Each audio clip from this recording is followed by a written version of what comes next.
Boa noite, a paz do Senhor a todos que vão estar vendo esse vídeo.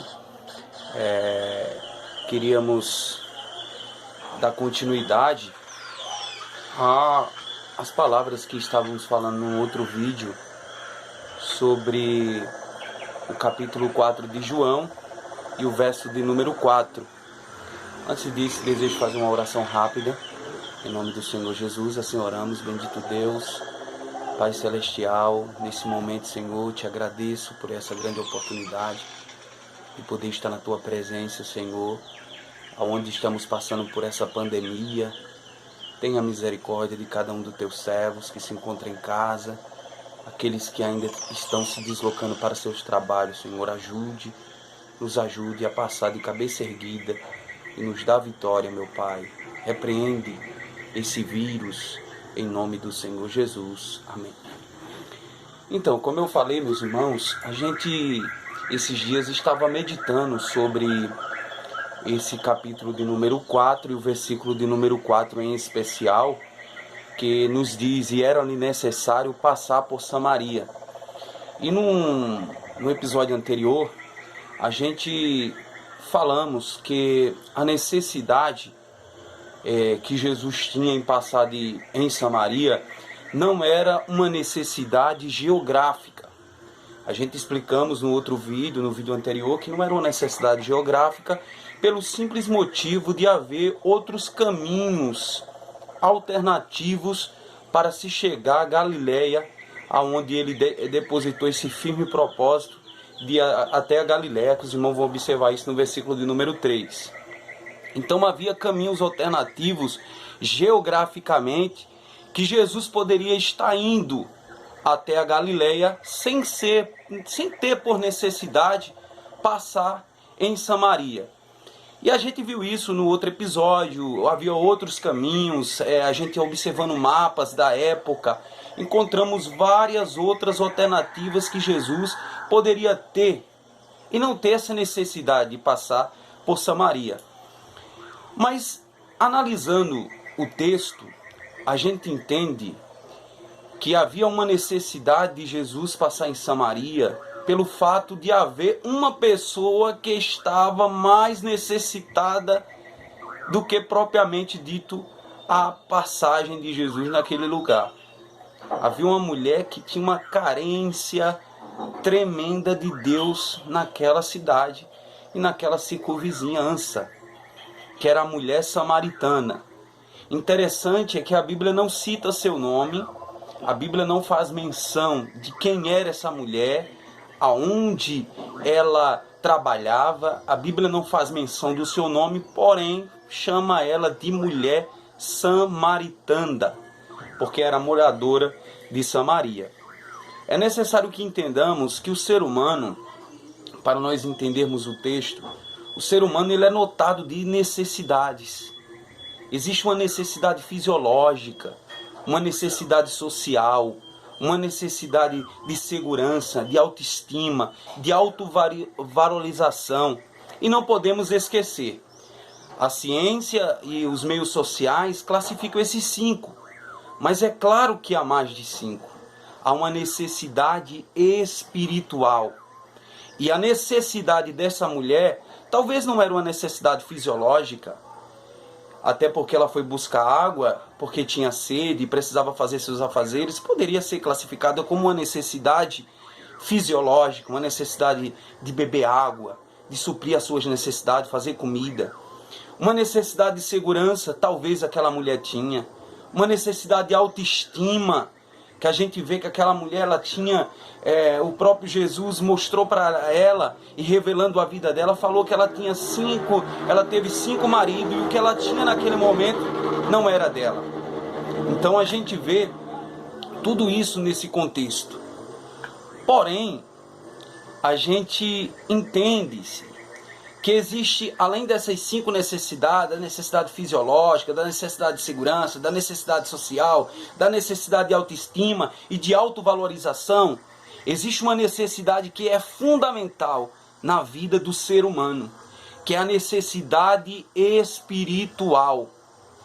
A gente sabe que o ser humano ele é formado de uma tricotomia, rápido para nós entendermos o contexto dessas necessidades que o ser humano tem. O ser humano ele é dotado de uma tricotomia, é chamado de tricotomia, porque ele é formado de corpo, de alma e de espírito. O ser humano ele tem uma necessidade material para suprir o seu corpo, necessidade de vestir, necessidade de alcançar seus objetivos, necessidade de ter um bom emprego, um bom trabalho, mas ele também tem um espírito e ele também tem uma alma.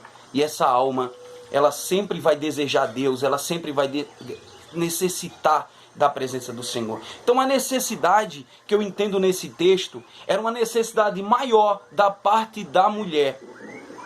Porque aquela mulher, ela era muito carente e ela precisava ter esse encontro com Jesus para suprir a sua necessidade espiritual. Isso é classificado naquele versículo em que Jesus fala: da água que eu te der, mulher, nunca mais terás sede. E ele não estava falando de uma água material, porque ele é a água da vida. Para nós entendermos o contexto, a gente vê que Jesus, ele certa feita, desejou muito ir a Jerusalém. No capítulo 9 de Lucas, a gente vai encontrar, eu vou ler alguns versículos, para a gente não ficar só em falácia. No capítulo de número 9 de Lucas, a gente encontra no versículo 51, uma expressão que diz assim, ó: e aconteceu que, completando-se os dias para a sua assunção, manifestou o firme propósito de ir a Jerusalém, e mandou mensageiros adiante de si, aí a eles, e indo eles, entraram numa aldeia de samaritanos, para lhe prepararem pousada. Mas não receberam, porque o seu aspecto era de quem ia a Jerusalém. Os irmãos observem que havia uma separação muito grande entre judeus e samaritanos, de muito antigo, que a gente mostrou isso no vídeo anterior. Havia essa separação, essa miscigenação que houve entre os samaritanos, que o próprio Jesus, interessante, é que o próprio Jesus, ele chamou, ele falou dos samaritanos como sendo estrangeiro. A gente vê que o livro mais que cita os samaritanos é o livro de Lucas. E no capítulo 10, versículo 33, a gente vê a parábola do samaritano. No capítulo 17 e o verso 18, os irmãos observem que o próprio Jesus vai chamar os samaritanos de gentios, de estrangeiros. Capítulo 17 e o verso 18 diz assim: não houve quem voltasse para dar glória a Deus, senão este estrangeiro. E Jesus estava falando exatamente de um samaritano que veio ter com Jesus, que foi curado de uma lepra. Foram 10. Mas apenas um voltou e agradeceu a Deus e agradeceu a Jesus. E nesse episódio aqui se tratava de um samaritano. Os irmãos lembram disso. Então Jesus ele usou alguns meios. Naquele dia em que os discípulos foram preparar a pousada, Jesus usou um meio para mostrar para seus discípulos que não havia separação de quem é rico, de quem é pobre, de estrangeiro, de não estrangeiro. Mas naquele momento, Jesus mostrou com clareza que os samaritanos eram um povo misturado. Havia uma miscigenação, havia uma mistura que a gente aprendeu no outro vídeo, no 2 Reis, capítulo 17, versículo 24 a 31, Esdras 4, versículo 1 e 4, a gente vê essa mistura. Então, por isso que havia essa separação. E naquele dia em que os discípulos foram preparar a pousada, eles até desejaram, quando viram que os samaritanos não aceitaram Jesus, eles próprios desejaram e pediram a Jesus: Jesus, vamos orar, para que desça fogo do céu e consuma todos os samaritanos. Aquele desejo não era apenas um desejo porque eles não aceitaram Jesus, mas de fato era o motivo que os samaritanos não se davam bem com os judeus. Flávio Joseph, no seu livro História dos Hebreus, deixou uma parte lá escrita, dizendo que quando os judeus passavam por dificuldades, os samaritanos fingiam que eles não existiam, né? A gente vê isso no capítulo de número 9, versículo 54, os discípulos pedindo para orar para que descesse fogo do céu e consumisse todos os samaritanos. No capítulo 10, versículo 33, a gente vai ver a história do samaritano, daquele rapaz que ia de caminho e foi assaltado pelos salteadores, e os salteadores bateram tanto nele, levaram todos o seu dinheiro, e Jesus explicando para seus discípulos aquela parábola, e falando que passou o sacerdote, passou o levita, ninguém ajudou. Mas Jesus queria quebrar a barreira que havia de separação, já preparando o coração dos seus discípulos com palavras. E ele usou essa metáfora, essa parábola, para mostrar que de fato Jesus não queria essa separação. E no capítulo 10, versículo 33, ele disse: mas um samaritano que ia de viagem chegou ao pé dele e vendo, moveu-se de íntima compaixão. E os irmãos sabem a história. O samaritano ajudou aquele viajante. E o interessante é que essa palavra íntima compaixão é uma palavra que é muito relacionada a Jesus. Quando via alguém em uma necessidade, Jesus sempre se movia de íntima compaixão. Então Jesus usou vários meios para quebrar essa barreira, e com palavras ele não conseguiu, ainda havia aquela rivalidade entre judeus e samaritanos. Então Jesus adotou essa forma tremenda que foi de ir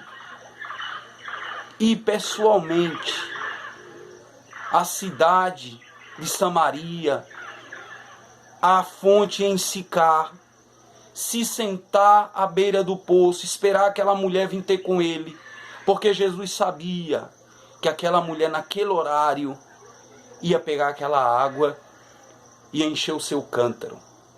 E sendo assim, Jesus quebrou aquela barreira de separação que havia entre judeus e samaritanos, quando no capítulo de número 4, versículo 39, os irmãos observem que aquela mulher saiu correndo, anunciou a Jesus, a todos os samaritanos, e pediu para que eles fossem ver, que maravilha, um homem que tinha anunciado toda a sua vida.